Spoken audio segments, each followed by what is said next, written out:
Coming up, it's going to be a beautiful weekend for our Arizona Fly-In. Tips on what you need to know when you're flying in the West. And AOPA continues to fight for Santa Monica Airport, plus going back to the grassroots of aviation at a barnstorming strip in Pennsylvania. And remembering a legend, we'll take a look back at the life of Arnold Palmer. AOPA Live this week is just ahead. Experience the thrill from closer than ever before when the Ultimate Motorsports Series takes to the sky.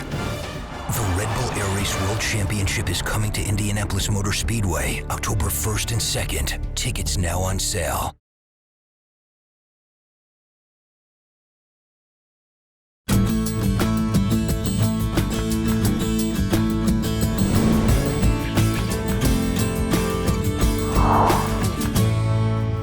It's going to be a beautiful weekend for flying in the Southwest. Hello everyone and welcome to Prescott, Arizona. I'm Melissa Rudinger. And I'm Tom Haynes. And this is the last fly-in of the season, so we hope you can come out to Prescott and join us this weekend. What do you think, Melissa? It's going to be great weather. So if you're local or within a couple hundred miles, you definitely got to make it over here. Yep, absolutely. And as we record this, it's a pleasant 65 degrees here in Prescott. But up here at 5,000 feet, that gives us a density altitude of more than 7,000 feet. And that can really sap the performance of your normally aspirated airplane. And it's something you need to really think about every time the weather is warm and the field elevation is more than 1,000 feet above sea level. Here's more from AOPA Live's Warren Morningstar. Greg Brown flies and instructs out of Flagstaff, Arizona. Elevation, 7,000 feet. High density altitudes are routine for him. Midsummer here in Flagstaff, if the temperature is 85, 90 degrees, we'll be over 10,000 feet density altitude. Density altitude is just one of the considerations of flying in the West. First thing you want to do whenever you're flying into any place you're not familiar with in the West is phone ahead and talk to somebody at the airport, ideally another pilot or a flight instructor. They're usually glad to share ideas because every airport in the West is different and there are valuable things to know. A great example is that at Truckee, there's a certain runway you don't want to use if the wind is blowing from a certain direction or you'll have a problem. You want to be well aware of the winds aloft, too. Now think of the wind as water flowing over rocks in a stream. So what you want to do is know ahead of time which way the winds aloft are forecast to be blowing and picture that air flowing over the terrain. And you can predict pretty effectively where there will be turbulence, where there will be updrafts, and where there will be downdrafts. Keep your airplane as light as possible. In the West, we do not top the tanks all the time when we get back like folks flying in lower country do. We're not as concerned about condensation and so on that causes you to top tanks. We want to carry enough fuel to get where we're going, plus a safe margin. We don't want to carry extra fuel because it might make the difference on whether we clear an obstacle or not. Fly light. Fly in the morning when it's cooler and the atmosphere is usually less active. And if you're used to flying from lower elevations... Now we're going to do the part that flatlanders don't need to do, which is we're going to lean. We want to have every bit of power available for takeoff, so we're going to apply full power. And then lean using the normal methods for your aircraft. Fixed pitch prop, go for maximum RPM and then enrich it a bit. Constant speed prop, peak EGT or maximum manifold pressure, and then once again enrich a bit. Okay, so once again here, I'm going to accelerate to takeoff speed. Then I'm going to take off and I'm going to remain in ground effect until I reach normal climb speed. There's takeoff speed.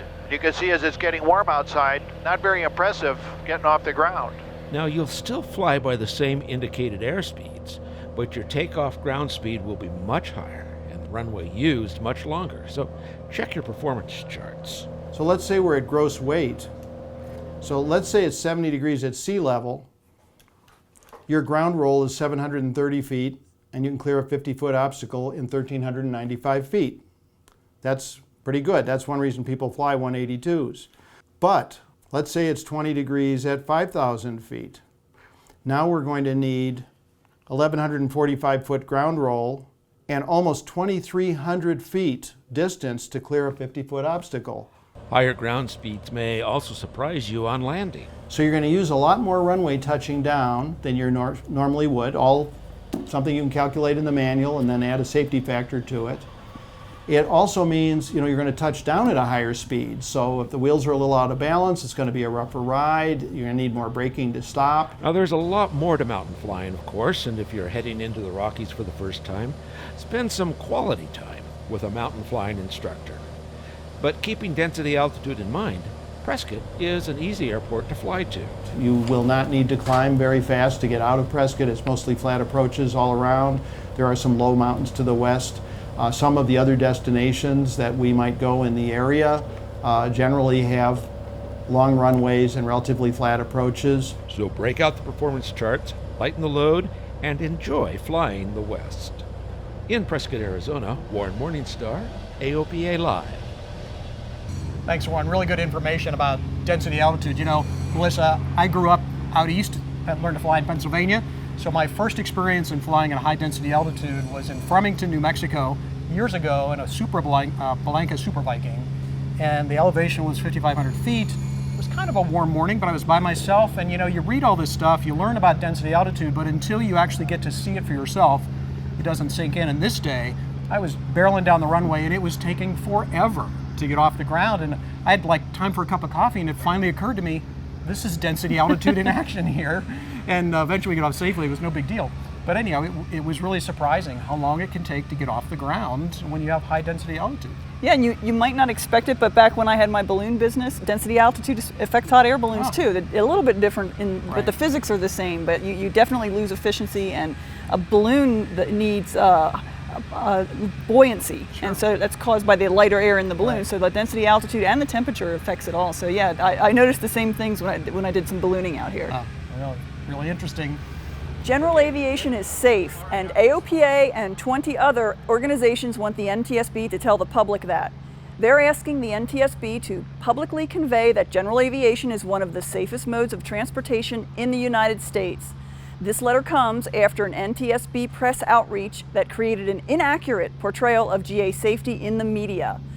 More people are killed falling out of bed than in GA accidents, the aviation group said. AOPA and others want the NTSB to give a more balanced view of general aviation safety.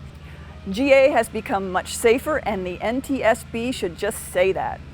And the newly released 2015 accident statistics show that trend. The number of accidents and fatalities continue to decrease.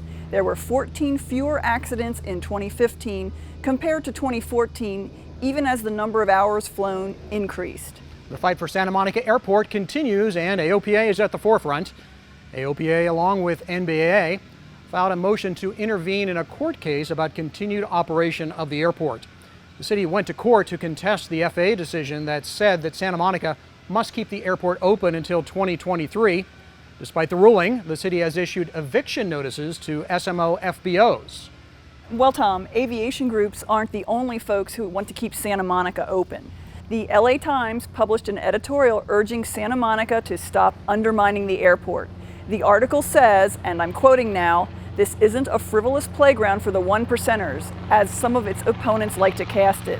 It's a vital hub in an already crowded air transportation system," end quote. The editorial also emphasized that the airport is used for good, like medical flights and nonprofit groups. One new venture celebrates our nation's general aviation airports. You may have read about a new on-demand charter program called FlyAuto. It's a new service from Open Airplane that connects the traveling public with smaller airplanes through Part 135 operators.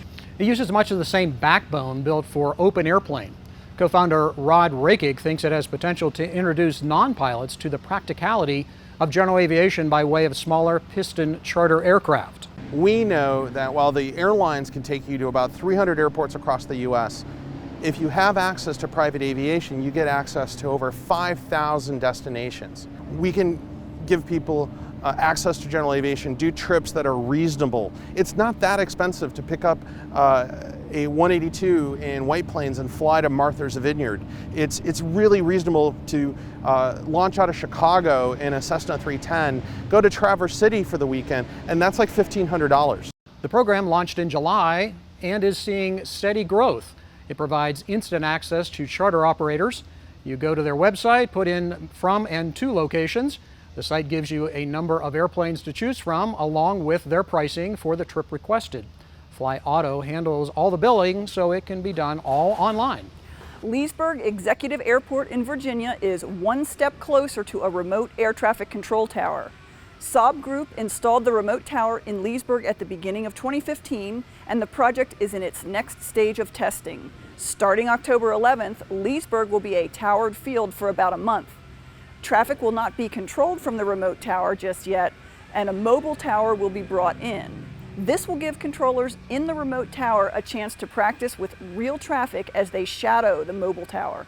If all goes well, controllers in the remote tower will start talking to aircraft later this year. All the information about flying in the area during the trial period is available in the FAA Flight Advisory for the Leesburg area. Coming up after the break, Boeing shows off a sleek new supersonic trainer. Look out, T-38. And going back to your roots at a bucolic country airstrip. But first, the king of the fairways has flown west. Arnold Palmer was best known as a golfing legend, but many of us in aviation know him as a dedicated pilot and aviator. After his rise to fame in the 1960s, Palmer learned to fly in a Cessna 172. He went on to pilot many other aircraft, including his own business jets. He set speed records and round-the-world records, but fewer knew him as a great philanthropist within aviation. He didn't talk much about the things that he did, he just made them happen. He leaves a trail of friends as long as his trail of accomplishments. Arnold Palmer was 87 years old. Meet the pilots who fly with AOPA Insurance. They love flying and saving money, just like you. At AOPA Insurance, we understand how you fly and provide the coverage you need to keep on flying. Call for a free quote and see which AOPA insurance plan is right for you. Welcome back to Prescott, Arizona. We're here getting ready for the AOPA Fly-In this weekend. We're looking forward to seeing you and a lot of neat airplanes here. And speaking of neat, it's a sleek, high-tech airplane from Boeing that they hope will be the next Air Force trainer. This supersonic jet is designed to mimic the next generation of fighters like the F-35. Boeing developed the airplane with Saab. It has one engine, twin tails, and advanced embedded training technology. If chosen, the design will replace the more than 500 aging T-38 Talons currently in service. And Melissa, I got to tell you, the T-38 is one of my very favorite airplanes, so all you Air Force folks out there, let me know when you're ready to sell off those Talons, because I'd like to get my hands on one. Ever wish you could get weather on your iPad while you're still on the ground? Sirius XM has a solution. The company announced a new portable satellite weather receiver. Unlike ADS-B weather, satellite weather doesn't require line-of-sight communication with ground-based stations. Their receiver connects using Bluetooth to iOS devices running ForeFlight. It costs $699 and it requires a monthly subscription, but the introductory cost is $499 plus another $200 rebate, making it just $299 right now. And speaking of weather, it won't be too long before we'll have to worry about winter weather. When flying in the winter, it's important to know what conditions you can expect as you touch down on that frozen runway. Starting October 1st, the FAA has a new description for how much surface grip is available. The descriptions are more accurate than previous terms for runway conditions. You can find the details about the new descriptions on the FAA website. Search for TALPA, TALPA, that's Takeoff and Landing Performance Assessment. Now here's something that can really sneak up on you and knock you right out of the sky. Ever eat shellfish? Got a tattoo or piercing? You might be at risk for hepatitis. It's comparatively easy to contract hepatitis, but not so easy to know you have it or to get rid of it. Without a level of suspicion, the diagnosis will not be made, but if at any risk at all, you should be checked, because 1/2 to 3/4 of infected patients go on to develop chronic hepatitis C infection, so your doctor should check for presence of the sneaky virus. So let's say you test positive. You're going to need a special issuance because serious and even life-threatening complications can ensue. You can find out more about what you need to know about hepatitis on AOPAlive.org. That's where you'll find Dr. Sakier's full report. Finally this week, find a grass strip. Fill it with vintage taildraggers, good company and great food, and you might just have the perfect recipe for a great afternoon. AOPA Live's Paul Harrop shows us just such a gathering. We're at the Farmers Pride Airport in Fredericksburg, Pennsylvania. This is the place. And we have this picnic twice a year. Plenty of good food, great people, and it really promotes that grassroots aviation that I am so fond of. And Dan Wilkins isn't the only one. This little barnstorming strip is clucking with excitement. The airport was founded in April 15th, 1947, and it was for the chicken plant that was across the street. That's why it's called Farmer's Pride, for Farmer's Pride chicken. And they used to fly DC-3s in and out of here, which is why the runway is 3,500 feet long, and they'd haul chickens in and out for the chicken plant. These days, it's an idyllic little strip in a rural neighborhood northeast of Hershey. And like any good grass strip, taildraggers are king here at Farmer's Pride for this fly-in. From Stearmans and Wacos to this clip-wing Cub behind me, this is a perfect airport for just relaxing and enjoying the grassroots side of aviation. I fly out of a grass runway, and that's what I like best. And if you had a rare aircraft rebuilt Waco like Dan, you probably would too. He brought in this bronze Lindy winner to show and share rides in. Right next to it, what's got to be the lowest time Stearman in the world, a true barn find. When I bought it, it had about 550 hours on it, and now it's done 630, so you know it's still very, very low time. I do about 40, 50 hours a year, something like that. And if you're being selective with your hobs, I'd offer Farmer's Pride to suit the most discriminating of good time seekers. It's a grass strip with a real family atmosphere here. It's a lot of fun. I wish there were more fly-ins like this. At Farmer's Pride Airport in Pennsylvania, Paul Harrop, AOPA Live. Looks like a great place. All are welcome at the picnics. Find the info on Facebook. Search for Farmer's Pride Airport. Well, that does it for this week. We hope to see a lot of you here in beautiful Prescott for the fly-in. Gonna be lots of activity out here. Hope you can join us one way or another. We'll see you next week. Thanks for watching.